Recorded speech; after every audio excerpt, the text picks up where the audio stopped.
Hi all, welcome to our channel.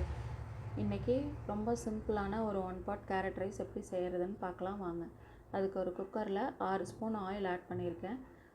கூடவே 2 பிரிஞ்சி இலை, 2 துண்டு பட்டை, 5 கிராம்பு, 3 ஏலக்காய், 2 ஸ்டார் அனைஸ் ஆட் பண்ணிக்கோங்க.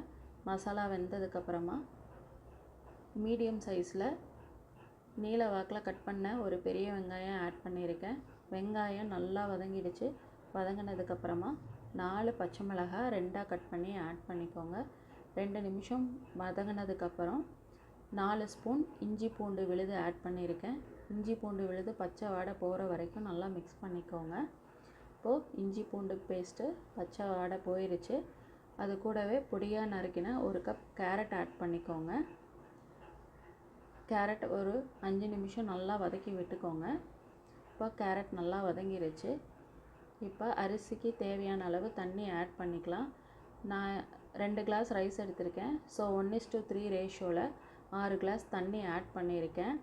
உங்களுக்கு சாப்பாடு பளபளன்னு வேணும்னா நீங்கள் ஒரு 1/4 டம்ளர் தண்ணி குறைவாக வச்சுக்கலாம். இப்போது தண்ணி ஆட் பண்ணி 2 ஸ்பூன் கல்லுப்பு ஆட் பண்ணியிருக்கேன். தண்ணி நல்லா கொதித்து வந்ததுக்கப்புறமா உப்பு சரி பார்த்துட்டு கழுகி வச்சுருக்க ரைஸை இது கூட ஆட் பண்ணிக்கோங்க.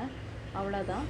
உங்களுக்கு தேவைன்னா கொஞ்சோண்டு புதினா, கொஞ்சோண்டு மல்லித்தலை ஆட் பண்ணிங்கன்னா நல்லா ஃப்ளேவர்ஃபுல்லாக இருக்கும். பசங்க சாப்பிடும்போது அவாய்ட் பண்ணிடுவாங்கங்கிறதுனால நான் கேரட் ரைஸில் அதிகமாக இதை ஆட் பண்ணுறதில்ல. ஸோ நீங்கள் உங்களுக்கு தேவைன்னா ஆட் பண்ணிக்கோங்க.